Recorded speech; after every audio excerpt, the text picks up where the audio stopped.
Assalamualaikum warahmatullahi wabarakatuh. Salam sejahtera bagi kita semua. Salam, Om Swastiastu, Namo Buddhaya, salam kebajikan. Kami dari kelompok 5 yang beranggotakan Adiasa Catur Sunarto, Aulia Clarita Zari, Mario Octavin Hilarian Jepang, Muhammad Salman Haidar, itu saya sendiri, kemudian Rosyafat Syafaat. Dasar-dasar komunikasi, pemasaran, dan periklanan membahas tentang direct marketing.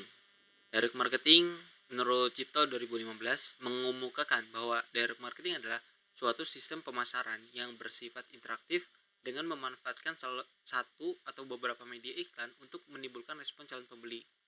Dalam pengertian yang lebih mendalam, direct marketing mencakup beberapa metode dan teknik yang digunakan untuk menghubungi konsumen secara langsung tanpa melalui perantara pihak ketiga. Salah satu aspek penting dari direct marketing adalah kemampuannya untuk merespon kebutuhan dan preferensi individual konsumen. Dengan mendalami profil konsumen, perusahaan dapat menyusun pesan lebih sesuai dan menarik bagi setiap konsumen. Dalam praktiknya, direct marketing bisa berupa berbagai bentuk seperti surat langsung, email pemasaran, panggilan telepon, pesan teks, dan kampanye media sosial yang ditujukan secara khusus pada konsumen. Misalnya, suatu perusahaan mungkin mengirimkan katalog produk ke pelanggan yang sudah melakukan pembelian sebelumnya atau mengirimkan penawaran khusus melalui email kepada pelanggan yang telah berlangganan newsletter mereka. Salah satu keunggulan utama dari direct marketing adalah kemampuannya untuk mengukur hasil kampanye yang lebih akurat. Tujuan dari direct marketing adalah untuk memasarkan produk berupa barang dan jasa kepada konsumen secara langsung untuk mendapatkan dan meningkatkan pembelian dari konsumen. Adapun beberapa manfaat dari direct marketing, yang pertama, menghemat anggaran pemasaran. Suatu perusahaan dapat menghemat anggaran pemasaran dengan menerapkan direct marketing, jadi tidak terlalu bergantung terhadap periklanan online maupun offline. Dan perusahaan juga dapat lebih fokus dalam mendapatkan segmentasi pasar yang tepat dengan melakukan teknik direct marketing ini tanpa adanya perantara pihak ketiga. Manfaat yang kedua, menumbuhkan loyalitas pelanggan. Dengan menerapkan teknik direct marketing ini, otomatis hubungan dengan pelanggan akan terasa lebih personal dan pelanggan akan merasa sangat dihargai sebagai konsumen. Dengan melakukan direct marketing ini, pelanggan akan memiliki attachment terhadap sebuah brand perusahaan dan berpotensi untuk melakukan repeat order atau transaksi ulang. Manfaat yang ketiga adalah menjangkau pelanggan lebih banyak. Direct marketing berpotensi menjangkau pelanggan yang lebih banyak karena terkadang pelanggan tidak dapat menemukan layanan atau produk suatu perusahaan secara online, sehingga direct marketing ini membuat suatu perusahaan berkesempatan untuk menjelaskan secara langsung dan detail mengenai produk atau layanan mereka kepada konsumen. Bahkan ada kemungkinan pelanggan yang sudah dijangkau juga memberitahukan kepada orang-orang terdekatnya, sehingga membuat mereka tertarik terhadap produk atau layanan suatu perusahaan tersebut. Secara otomatis ini juga akan menciptakan customer advocacy dan membuat bisnis suatu perusahaan bisa berkembang lebih cepat. Direct marketing memiliki 4 karakteristik utama. Yang pertama yaitu non-public. Jadi pesan atau informasi produk ditujukan kepada pelanggan atau hanya pelanggan tertentu saja atau one-to-one customer. Karakteristik yang kedua, customize. Jadi pesan atau informasi produk disiapkan sedemikian rupa untuk menarik calon pelanggan. Karakteristik yang ketiga, up to date. Jadi pesan atau informasi produk disiapkan secara sangat cepat supaya dapat segera diberikan kepada calon pelanggan. Dan karakteristik yang keempat adalah interaktif. Jadi pesan atau informasi produk dapat diubah bergantung pada bagaimana tanggapan dari calon pelanggan. Halo, Assalamualaikum, Shalom. Pada bagian ini saya akan menjelaskan tentang jenis-jenis direct marketing dan strategi direct marketing. Ada banyak jenis direct marketing yang digunakan, tapi pada kali ini saya akan menjelaskan jenis direct marketing menurut Rob Canet yang paling umum ditemui. Yang pertama, email marketing. Email marketing digunakan untuk mengirim promosi dan iklan suatu produk kepada pelanggan dan pelanggan potensial. Strategi marketing ini paling efektif untuk menjangkau audiens. SMS marketing. Era sekarang, handphone adalah salah satu alat komunikasi yang paling banyak digunakan. Beberapa perusahaan menggunakan SMS sebagai media marketing.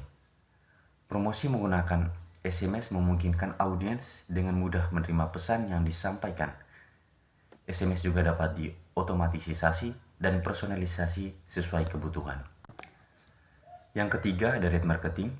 Jenis marketing ini dilakukan menggunakan kartu pos, surat amplop, dan katalog untuk mempromosikan produk atau layanan. Surat-surat itu akan dikirimkan kepada pelanggan dan pelanggan potensial. Yang keempat, social media marketing. Pemanfaatan platform media sosial untuk memasarkan produk atau layanan. Adanya sosial media memungkinkan suatu bisnis menjalin hubungan yang lebih intens dengan pelanggan untuk memberitahukan diskon, produk, barang baru, dan sebagainya. Yang kelima, online advertising. Memungkinkan perusahaan menargetkan secara spesifik siapa audiens yang berusaha dijangkau. Yang keenam, telemarketing dapat membantu perusahaan dalam menentukan leads atau pelanggan potensial. Yang ketujuh, katalog marketing. Jenis direct marketing di mana penjual menyiapkan secara rinci produk yang ditawarkan. Setelahnya, rincian produk itu disalin dalam jumlah yang banyak dan didistribusikan kepada pelanggan. Yang kedelapan, lift marketing dilakukan dengan cara menyebarkan beberapa selebaran secara door to door seperti mendistribusikan lewat kotak surat, meletakkannya di depan pintu atau pagar. Dari beberapa jenis-jenis marketing di atas, kami mengambil salah satu contoh dari salah satu perusahaan, yaitu Bank BCA, yang menggunakan jenis-jenis direct marketing seperti yang kami sebutkan di atas. Yang pertama, penggunaan email. Pengiriman email kepada nasabah mengenai promosi yang berlaku dengan menggunakan produk BCA seperti promosi cicilan 0% pembelian produk BCA. Yang kedua, SMS. Pengiriman produk atau layanan promosi lewat SMS. Yang ketiga, direct selling. Membuka stand di pusat pembelanjaan untuk menawarkan produk seperti pembuatan kartu kredit BCA. Yang keempat, social media marketing. Menggunakan unggahan konten yang berisi informasi produk BCA. Yang kelima, online advertising. Penggunaan iklan dengan media online. Yang keenam, telemarketing. Panggilan langsung kepada nasabah untuk menawarkan produk bank. Yang ketujuh, lift marketing. Penyebaran lift atau yang biasanya dilakukan bersama dengan direct selling. Dan berikutnya, strategi direct marketing. 1. Memiliki target audiens yang jelas. Marketer harus memiliki audiens yang jelas agar produk dan jasa layanan cocok untuk memenuhi kebutuhan mereka. Kedua, tetapkan tujuan dan satuan pengukuran. Mengurangi miskomunikasi dan biaya pemasaran yang tinggi. Yang ketiga, membuat konsep kampanye. Marketer harus menyusun konsep promosi yang mampu membawa pesan brand ke pelanggan dengan baik. Yang keempat, persiapan budget. Sesuai dengan konsep dan media pemasaran yang dipilih, besaran budget yang akan dikeluarkan. Kelima, mempromosikan kampanye. Menyediakan banyak media promosi mulai dari telemarketing sampai brosur. Yang keenam, menjalankan kampanye. Dan yang terakhir, yang ketujuh, memonitor kampanye. Bisa melihat berapa berhasil KPI yang sudah dicapai. Sekian penjelasan dari saya. Nah, di sini ada beberapa cara agar strategi direct marketing itu efektif. Yang pertama, memiliki target audiens yang jelas. Nah, marketer harus memiliki target audiens yang jelas nih, siapa yang tertarik dan berpotensi membeli produk maupun layanan perusahaan tersebut. Yang kedua, tetapkan tujuan dan satuan pengukuran. Nah, tujuan pemasaran berbeda pada tiap brand. Ada yang ingin meningkatkan traffic, brand awareness, ataupun mendorong penjualan. Nah, dari situ kita harus bisa menentukan tujuan agar dapat mengukur keberhasilan campaign. Yang ketiga, buat konsep kampanye. Nah, konsep menjadi salah satu faktor penentu keberhasilan kampanye nih. Marketer harus bisa menyusun konsep promosi yang mampu membawa pesan brand ke pelanggan dengan sangat baik dan jelas. Yang keempat, persiapkan budget. Nah, mempersiapkan budget sesuai dengan konsep dan media pemasaran yang Anda pilih. Jadi apabila target promosi sudah jelas di awal, anggaran eksekusi tidak akan berlebihan dan dapat dimaksimalkan. Yang kelima, mempersiapkan kampanye. Nah, direct marketing menyediakan banyak promosi mulai dari telemarketing sampai brosur. Nah, pertimbangkan hal media yaitu kebiasaan konsumen, anggaran, dan keahlian marketer. Yang 6, menjalankan kampanye. Proses menjalankan kampanye terbagi jadi 3 tahap yaitu planning, production, dan distribution. Nomor 7, memonitor kampanye. Nah, terakhir adalah memonitoring kampanye nih. Dengan memonitor, Anda bisa melihat seberapa berhasil KPI yang sudah dicapai dan adakah yang perlu dievaluasi dan kampanye saat ini. Nah, setelah itu ada kelebihan dan kekurangan dari direct marketing. Nah, dari kelebihan ini yang pertama, targeting. Nah, yakni suatu strategi dalam upaya memilih, menyeleksi hingga menjangkau suatu pasar. Nah, untuk kelebihan lainnya yang kedua yaitu cost efektif, yaitu biaya yang dikeluarkan jauh lebih efektif. Nah, hal tersebut karena penjualan pasti tidak akan berhenti dalam satu putaran saja, tetapi akan dilakukan secara berulang. Yang ketiga, flexibility. Melalui direct marketing, nantinya pemasaran produk dapat lebih fleksibel karena dilakukan melalui menggunakan berbagai jenis bentuk media. Yang keempat, control and accountability, yaitu akan mudah dalam menghitung respon yang muncul, sekaligus memudahkan dalam kegiatan pembuatan anggaran promosi. Yang kelima, measure of effectiveness. Nantinya akan mudah mendapatkan feedback secara langsung dari pihak konsumen berkaitan dengan produk atau jasa yang ditawarkan. Nomor 6, opportunity to test, yaitu berkaitan dengan pemasaran produk menjadi mudah dilakukan. Misalnya kegiatan riset harga, promosi, hingga penentuan waktu promosi. Nomor 7, consumer database. Nah, akan memudahkan pihak pemasar atau produsen dalam membentuk database konsumen sehingga dapat meraih penjualan yang berulang dari satu pelanggan sekaligus atau lebih dari pelanggan satu pun. Nah, di sini akan kita bahas kekurangannya. Kekurangannya ada 4, yaitu yang pertama, mengganggu privasi beberapa konsumen. Karena apa? Karena dilakukan melalui media pengiriman surat langsung. Nah, hal tersebut menjadikan konsumen akan mendapatkan telepon lebih atau penawaran setiap harinya. Nah, dari itulah dapat menimbulkan citra negatif di mata konsumen.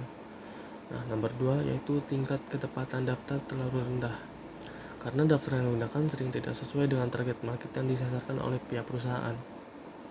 Nah, 3, biaya besar untuk menyediakan fasilitas dan sarana. Nah, untuk melakukan strategi direct marketing itu tentu saja membutuhkan berbagai fasilitas dan sarana yang memadai, mulai dari fasilitas telepon, sumber daya manusia, ya kan. Nah, berbagai fasilitas dan sarana tersebut membuat perusahaan harus mengeluarkan biaya besar dalam upaya menyediakannya. Nomor 4, mahalnya harga iklan. Terutama dalam penggunaan iklan di media cetak dan elektronik, yang mana harganya kian lama kian mahal, ya kan. Nah, sebagian besar pemasar selaku produsen beralih menggunakan media internet.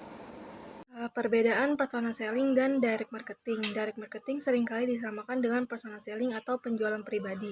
Personal selling adalah contoh dari direct marketing, yaitu promosi penjualan yang dilakukan secara langsung dan dua arah agar memasarkan produk lebih efektif. Akan tetapi ada perbedaan dari personal selling dan direct marketing, yaitu yang pertama, personal selling melakukan promosi ke distributor dan pihak inilah yang mempromosikan lagi produk maupun layanan ke konsumen. Sementara direct marketing dilakukan langsung ke konsumen tanpa perantara. Yang kedua, gaya bahasa direct marketing lebih lugas daripada personal selling. Lalu ada kesimpulan.